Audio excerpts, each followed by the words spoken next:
Bonjour à tous et bienvenue de nouveau sur la chaîne. Aujourd'hui, nous allons nous plonger dans un sujet aussi mystérieux qu'incroyablement important. Les vérités cachées sur Dieu que les anges déchus ne veulent pas que nous sachions. Voyez-vous, il y a une bataille spirituelle qui fait rage autour de nous. Et l'ennemi, eh bien, il ne se bat certainement pas à armes égales. Il veut nous maintenir dans l'ignorance, aveugles à l'amour incommensurable et à la puissance que Dieu nous réserve. Mais je crois qu'avec un peu de conseil de la parole et la puissance du Saint-Esprit, nous pouvons résister à toute attaque. Nous pouvons marcher dans la victoire, sachant que celui qui est en nous est plus grand que celui qui est dans le monde. Alors, si vous êtes prêts à découvrir la vérité, à vous libérer des mensonges et à entrer dans la plénitude des bénédictions de Dieu, alors commençons. Vous savez, lorsque nous parlons d'anges déchus, nous parlons d'une époque bien antérieure à celle où les êtres humains ont foulé le sol de la terre. La Bible nous dit que Dieu a créé ces êtres, ces anges, pour qu'ils soient magnifiques et puissants, remplis de lumière et de beauté. Et pendant un certain temps, tout fut parfait. L'harmonie emplissait les cieux, tandis que ces êtres célestes adoraient le Créateur et se délectaient de son amour. Mais quelque chose changea. L'orgueil s'est insinué dans le cœur de l'un des plus beaux anges, Lucifer. Il voulait être comme Dieu, siéger sur le trône des cieux et recevoir l'adoration qui appartenait seulement au Tout-Puissant. Et c'est ainsi que la rébellion a vu le jour. Comme vous le savez, Dieu est un Dieu d'ordre, d'amour et de parfaite justice. Il ne pouvait permettre que cette rébellion, ce défi, reste impuni. Alors, une guerre a éclaté dans les cieux, une bataille entre les forces de la lumière et les ténèbres que Lucifer et ses partisans avaient embrassées. Et finalement, Michel, l'archange, a chassé Lucifer et ses disciples du ciel. Ces êtres autrefois glorieux furent dépouillés de leur rang céleste, leur beauté ternie par leur propre orgueil et leur désobéissance. Ils devinrent connus sous le nom d'anges déchus, des démons qui erraient dans le royaume spirituel, cherchant à semer le chaos et à retourner la création de Dieu contre lui. La Bible nous dit que leur but ultime est de voler, tuer et détruire. Mais voici la bonne nouvelle, nous n'avons pas à avoir peur. Nous servons un Dieu qui est plus grand que n'importe quel démon, que n'importe quelle ténèbre, que n'importe quel mensonge que l'ennemi essaye de nous lancer. Voyez-vous, les tactiques de l'ennemi n'ont pas beaucoup changé depuis le Jardin d'Éden. Il murmure encore des mensonges, essayant de semer le doute, espérant nous éloigner de l'étreinte aimante de Dieu. Il veut nous faire croire que nous ne sommes pas assez bien, que l'amour de Dieu est conditionnel, que nous avons trop fauté pour être pardonnés. Mais ce sont des mensonges qui viennent tout droit de l'enfer. L'amour de Dieu est inconditionnel, inébranlable, et il est disponible pour chacun de nous, peu importe ce que nous avons fait. Nous devons simplement choisir de le recevoir. Maintenant, vous vous demandez peut-être pourquoi tant d'efforts.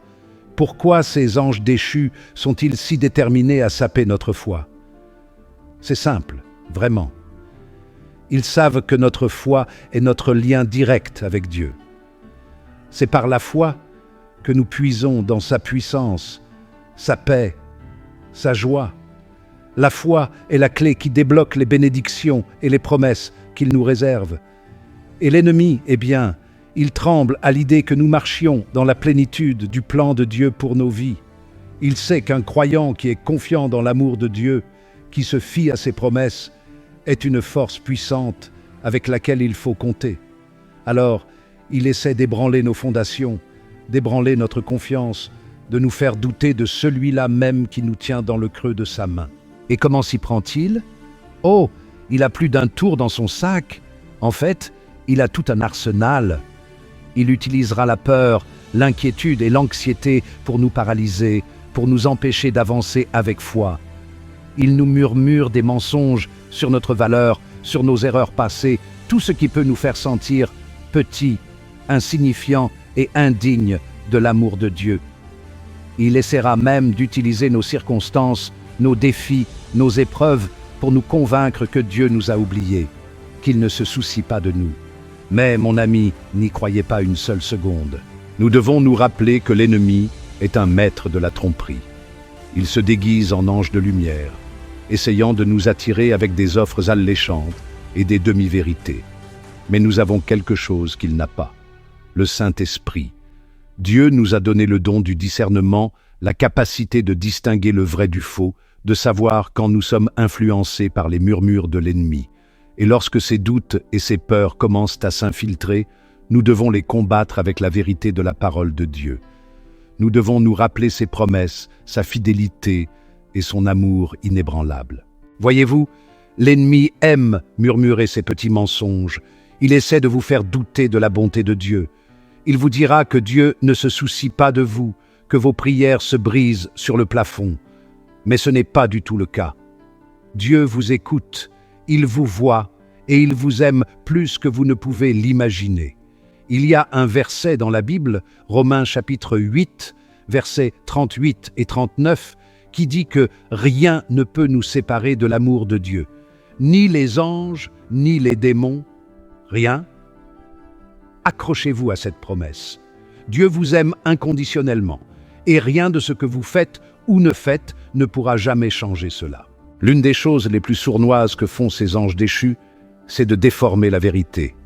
Ils prennent la parole de Dieu, ces magnifiques promesses, et essaient de les déformer, de les rendre confuses, voire effrayantes.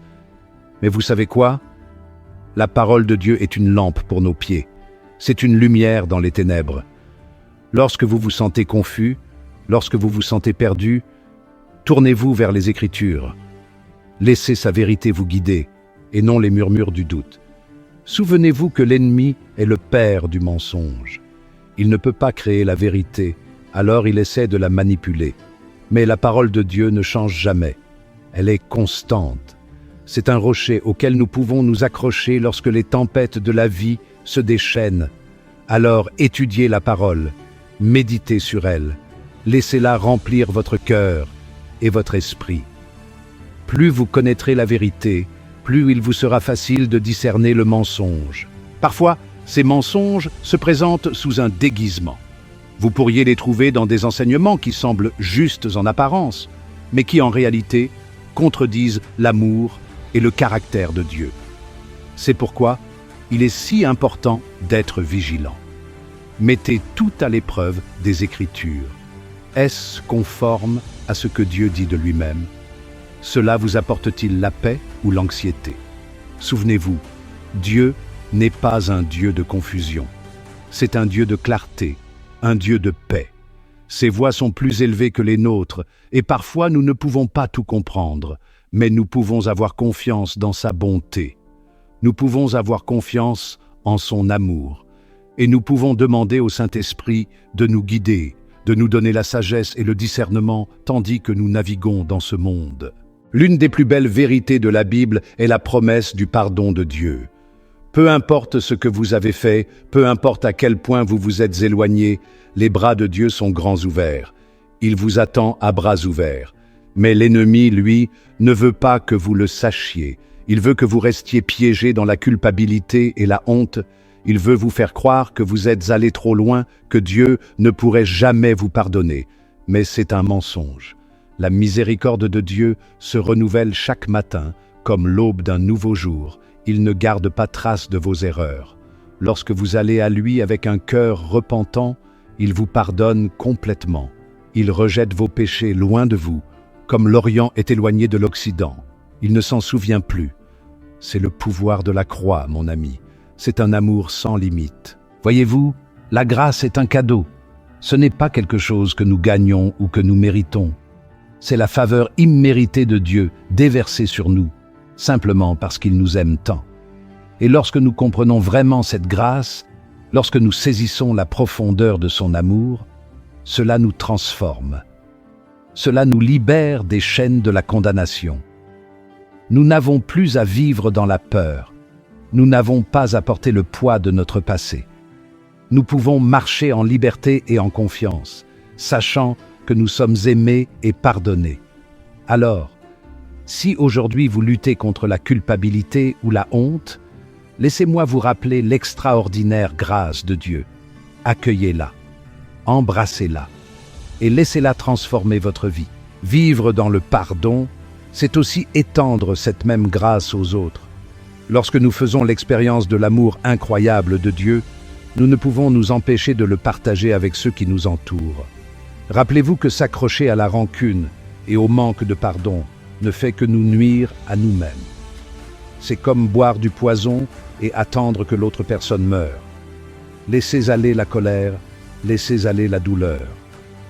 Choisissez de pardonner, non pas parce qu'il le mérite, mais parce que vous méritez la paix. Souvenez-vous que Dieu vous a tant pardonné. Laissez son amour couler à travers vous et toucher la vie de ceux qui vous ont blessés. C'est ainsi que l'on triomphe du mal par le bien. Vous voyez, la peur est une arme puissante. Elle peut nous paralyser, nous empêcher d'entrer dans la plénitude de ce que Dieu a prévu pour nous. Et l'ennemi le sait. Il adore utiliser la peur pour nous maintenir dans la petitesse, pour nous empêcher de vivre pleinement le potentiel que Dieu nous a donné. Il nous murmure ses doutes. Et si j'échoue? Et si je ne suis pas assez bien? Et si quelque chose de terrible arrivait? Il veut que nous vivions dans cet état constant d'inquiétude et d'anxiété. Mais Dieu ne nous a pas donné un esprit de peur, mais de puissance, d'amour et de maîtrise de soi. Souvenez-vous de cela. Vous êtes fort, vous êtes capable et vous êtes aimé. Ne laissez pas la peur dicter vos décisions. Ne la laissez pas vous voler votre joie. Choisissez la foi plutôt que la peur. Nous sommes tous sujets au doute de temps en temps. Cela fait partie de la nature humaine. Mais ce qui compte, c'est la façon dont nous gérons ces doutes. Les laissons-nous nous consumer ou les portons-nous à Dieu? La Bible nous dit de lui remettre tous nos soucis, car il prend soin de nous. Il ne veut pas que vous portiez ces fardeaux seuls. Il veut être votre force, votre refuge, votre aide constante dans les moments difficiles. Alors, lorsque les doutes s'installent, n'essayez pas de les réprimer ou de les ignorer. Confiez-les à Dieu. Parlez-lui honnêtement de vos peurs et de vos angoisses. Il est assez grand pour les gérer. Il n'est pas intimidé par vos doutes. Au contraire, il accueille votre honnêteté. Il veut s'approcher de vous, vous réconforter et remplacer votre peur par sa paix parfaite. Vous voyez, marcher avec Dieu ne signifie pas que nous ne devrons jamais faire face à des défis, mais cela signifie que nous n'avons pas à les affronter seuls. Nous avons un Dieu qui nous aime, qui combat pour nous et qui promet de ne jamais nous laisser ni nous abandonner. Alors, gardez la tête haute. Vous êtes des enfants du Très-Haut. Vous êtes plus que vainqueurs en Christ. Et aucune arme forgée contre vous ne prospérera. Souvenez-vous, la peur est menteuse. Ne lui donnez aucun pouvoir dans votre vie. Choisissez de marcher dans la foi, choisissez de faire confiance à Dieu et regardez-le accomplir des merveilles dans votre vie. Il vous tient et il ne vous laissera pas tomber. Dieu est un Dieu d'amour, mais aussi un Dieu de justice. Deux faces d'une même pièce, l'une ne va pas sans l'autre. Les anges déchus savent que leur rébellion ne restera pas impunie. Comme il est dit dans l'Épître aux Hébreux, il est réservé aux hommes de mourir une seule fois, après quoi vient le jugement. Nous devons tous comparaître devant Dieu et rendre compte de nos actions. Même les anges déchus seront jugés. Le jugement peut sembler effrayant, mais il n'y a pas lieu à la peur. Le jugement de Dieu sert à remettre les choses en ordre, rétablir l'équilibre dans un monde bouleversé par le péché. Pour ceux qui rejettent Dieu, la Bible est claire sur leur sort. Mais pour ceux qui choisissent Dieu, il n'y a rien à craindre. Nous pouvons nous tenir devant lui avec confiance, couverts par sa grâce. Ces anges déchus vous murmurent des doutes à l'oreille. Ils vous disent que vous pouvez vous cacher de Dieu, échapper à sa justice. Mais il n'y a aucun endroit dans cet univers où la présence de Dieu ne se fasse pas sentir. Il voit tout, sait tout, et sa justice prévaudra. Comme le soleil, on ne peut pas le semer. Il est toujours là. La justice de Dieu est la même chose. Elle est inébranlable, constante, et elle rattrapera ceux qui cherchent à lui échapper. Ces anges déchus, ils peuvent faire les fiers à bras, ils peuvent essayer de paraître forts, mais au fond, ils sont terrifiés. Ils sont terrifiés par la justice divine, terrifiés par le jour où ils devront faire face aux conséquences de leurs actes. Voyez-vous, ils savent ce qui les attend. Ils savent que leur temps est compté, et cette conscience les ronge de l'intérieur. C'est comme un feu qui brûle en eux, un rappel constant de leur ruine imminente. Et cette peur, mes amis, est un puissant moteur. Elle les pousse à essayer d'entraîner autant de monde que possible dans leur chute. Ils se disent que puisqu'ils tombent, autant emporter le plus de monde possible avec eux. Mais nous ne devons pas laisser leur peur devenir la nôtre.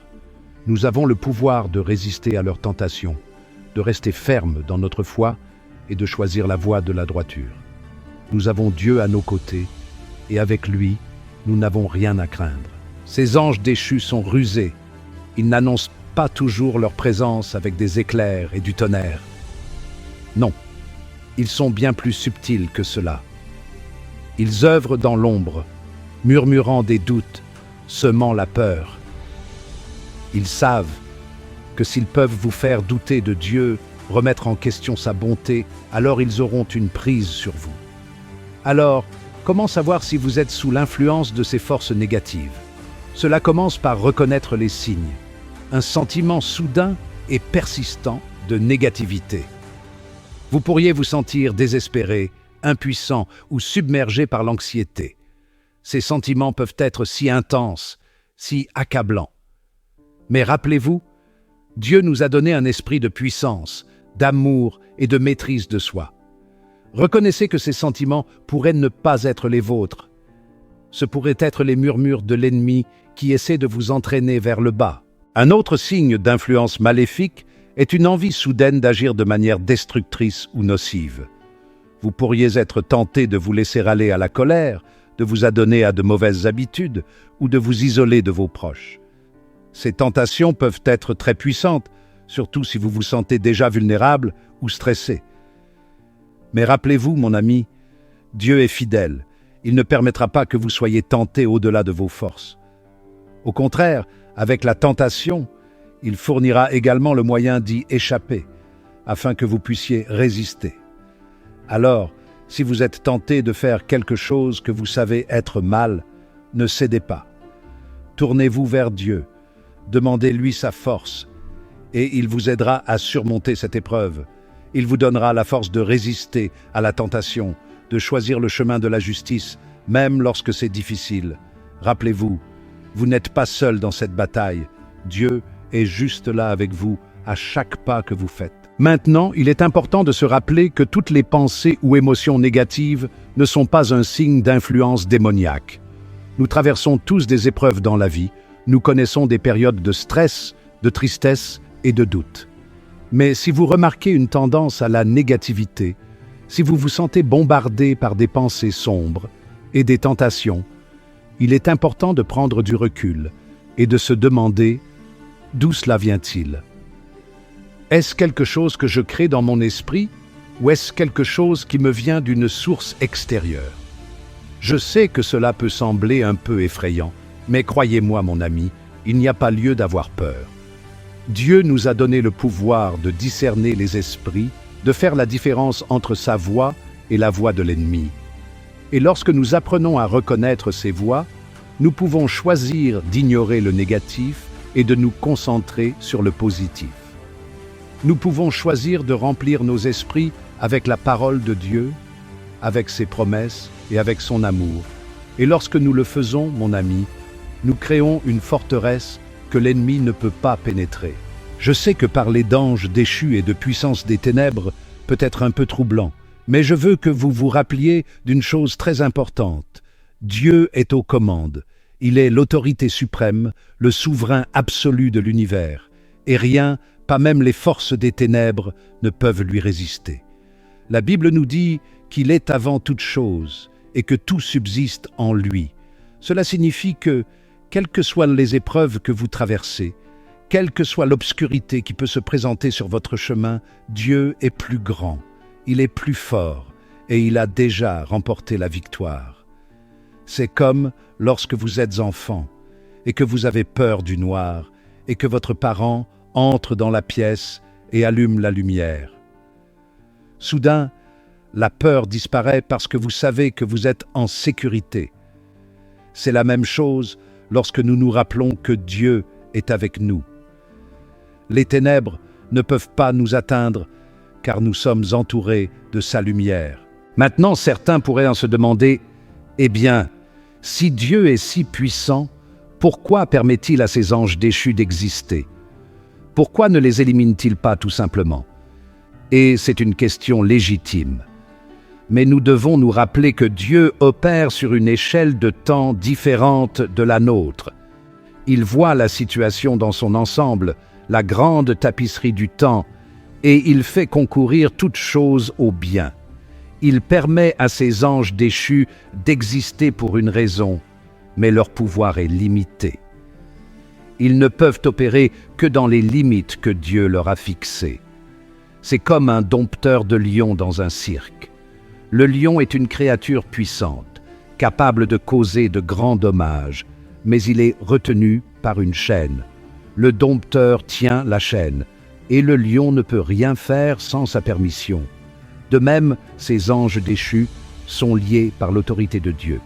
Ils ne peuvent pas nous toucher, ils ne peuvent pas nous faire de mal sans sa permission. Alors, lorsque vous avez peur, lorsque vous vous sentez menacé, rappelez-vous qui a réellement le contrôle. Dieu tient la chaîne et il ne la lâchera jamais. Mais voici la partie vraiment extraordinaire. Dieu ne nous a pas seulement donné sa protection, il nous a aussi donné l'autorité. En tant que croyants, nous sommes assis avec le Christ dans les lieux célestes, au-dessus de toute principauté, de toute puissance, de toute force et de toute domination, et de tout nom qui peut être nommé non seulement dans ce siècle, mais aussi dans celui qui est à venir. C'est puissant, n'est-ce pas? Cela signifie que nous avons autorité sur les forces des ténèbres, non par notre propre force, mais par la puissance de Jésus-Christ. Nous pouvons résister au diable et il fuira loin de nous. Nous pouvons rester fermes dans notre foi, sachant qu'il nous a été donné tout ce dont nous avons besoin pour la vie et la piété. Alors n'aie pas peur de l'obscurité, mon ami. Ne te laisse pas intimider par l'ennemi. Tu as la puissance de Dieu à tes côtés, et cette puissance est plus grande que toute force qui pourrait se dresser contre toi. Marche dans cette puissance, vis dans cette autorité, et sache qu'aucune arme forgée contre toi ne prospérera. Vous savez, la Bible n'hésite pas à aborder les sujets difficiles. Elle dit les choses telles qu'elles sont, et en ce qui concerne les anges déchus, eh bien, leur avenir n'est pas très réjouissant. Le livre de l'Apocalypse parle d'un lieu appelé le lac de feu. Or, il ne s'agit pas d'un lac physique comme ceux que nous apprécions lors d'une journée d'été. C'est un royaume spirituel, un lieu de séparation éternelle de l'amour et de la lumière de Dieu. Et il est important de comprendre que Dieu n'a pas créé cet endroit pour nous. Il l'a créé pour le diable et ses anges, pour ceux qui choisissent de se rebeller contre sa bonté et son amour. C'est un rappel que nos choix ont des conséquences et que se détourner de Dieu conduit inévitablement à l'obscurité et à la séparation. Certains pourraient dire, eh bien, peut-être que Dieu changera d'avis, peut-être qu'il donnera une autre chance à ses anges déchus. Mais la Bible est claire, le jugement de Dieu est définitif. C'est un Dieu de miséricorde, certes, mais c'est aussi un Dieu de justice. Et il a déjà donné à tous, y compris à ses anges déchus, de nombreuses occasions de le choisir. Voyez-vous, Dieu est amour, et l'amour ne s'impose pas. L'amour permet le libre arbitre, même si cela signifie que certains choisiront de rejeter cet amour. Et pour ceux qui choisissent constamment les ténèbres plutôt que la lumière, il y a des conséquences. Ce n'est pas être dur, c'est simplement la vérité. Maintenant, je sais que cela peut sembler un peu lourd, mais je veux que vous vous souveniez d'une chose importante. Ce message est finalement un message d'espoir et d'assurance pour vous et moi. Il nous dit que Dieu est aux commandes. Il a déjà vaincu les forces des ténèbres et sa victoire est certaine. Alors, lorsque vous faites face à des défis dans votre vie, lorsque vous sentez le poids du monde sur vos épaules, rappelez-vous ceci. Dieu est plus grand que n'importe quel problème que vous pourriez rencontrer. Il a déjà vaincu l'ennemi et sa victoire est votre victoire. Accrochez-vous à cette vérité et laissez-la vous remplir de paix et de confiance, sachant que vous êtes du côté des vainqueurs. Mes amis, nous avons abordé des sujets difficiles, mais je veux toujours vous laisser avec un message d'espoir et de force. Nous ne devons pas craindre les anges déchus, ni leurs tactiques, car nous servons un Dieu puissant qui nous a donné tout ce dont nous avons besoin pour rester fermes. Et l'un des outils les plus puissants que nous ayons est la prière. La prière est notre ligne directe avec le ciel, un moyen de se connecter au Dieu Tout-Puissant et de puiser dans sa force. Lorsque vous priez, vous invitez la présence de Dieu dans votre vie, demandant sa direction, sa protection et sa sagesse. Et croyez-moi, il n'y a rien de plus puissant que d'avoir Dieu à ses côtés. Section 2. L'armure de Dieu. Comme vous le savez, dans l'Épître aux Éphésiens, l'apôtre Paul parle de revêtir l'armure de Dieu. Or, il ne parlait pas d'une armure physique, mais d'une armure spirituelle. Il parlait de nous équiper de la vérité de la parole de Dieu, de la justice du Christ, de la paix qui surpasse toute intelligence. Il parlait de rester ferme dans notre foi, sachant que nous sommes victorieux par Jésus-Christ. Cette armure, mes amis, est impénétrable. C'est notre bouclier contre les traits enflammés de l'ennemi, notre protection contre les ruses du diable. La meilleure façon de se protéger des ténèbres est de vivre dans la lumière. Et la lumière se trouve dans la parole de Dieu, dans sa présence, dans la communion avec d'autres croyants. Lorsque vous vous entourez de l'amour et de la vérité de Dieu, vous créez un environnement dans lequel les ténèbres ne peuvent tout simplement pas prospérer. Alors, étudiez votre Bible, consacrez du temps à la prière, connectez-vous avec d'autres croyants et laissez votre lumière briller afin que le monde entier la voie. Souvenez-vous, vous êtes un enfant de Dieu et l'ennemi n'a aucun pouvoir sur vous, à moins que vous ne le lui accordiez. Bien chers amis, nous avons exploré de nombreux aspects aujourd'hui. Nous avons abordé des sujets complexes, mais j'espère que vous avez été encouragés par la vérité de la parole de Dieu. Rappelez-vous, Dieu est plus grand que tous les problèmes que vous rencontrez. Et il vous a déjà donné la victoire par Jésus-Christ. Alors, soyez forts dans votre foi, restez connectés à Dieu et laissez votre lumière briller afin que le monde entier la voie. Merci d'avoir regardé. Si vous avez trouvé cette vidéo intéressante, n'oubliez pas de liker, de la partager et de vous abonner pour plus de contenus similaires. Soyez bénis et que votre foi soit forte. Seigneur Dieu Tout-Puissant, en qui il n'y a point de ténèbres, nous venons à toi avec humilité et révérence. Que ta lumière brille dans nos vies, dissipant toute ombre de tromperie ou de doute. Protège-nous des mensonges et des pièges des anges déchus, en nous fortifiant par ta vérité. Apprends-nous à discerner ce qui vient de toi, afin que nous puissions vivre dans ta justice et dans ton amour. Au nom de Jésus-Christ, ton Fils bien-aimé, qui règne au siècle des siècles. Amen. Si vous souhaitez approfondir ce sujet et protéger votre vie spirituelle, abonnez-vous à la chaîne et activez la cloche de notification pour ne pas manquer nos prochaines vidéos. Laissez un commentaire et partagez vos expériences. Explorons ensemble ce que Dieu a révélé et démasquons les mensonges des ténèbres. Que diriez-vous de commencer ce voyage dès maintenant ?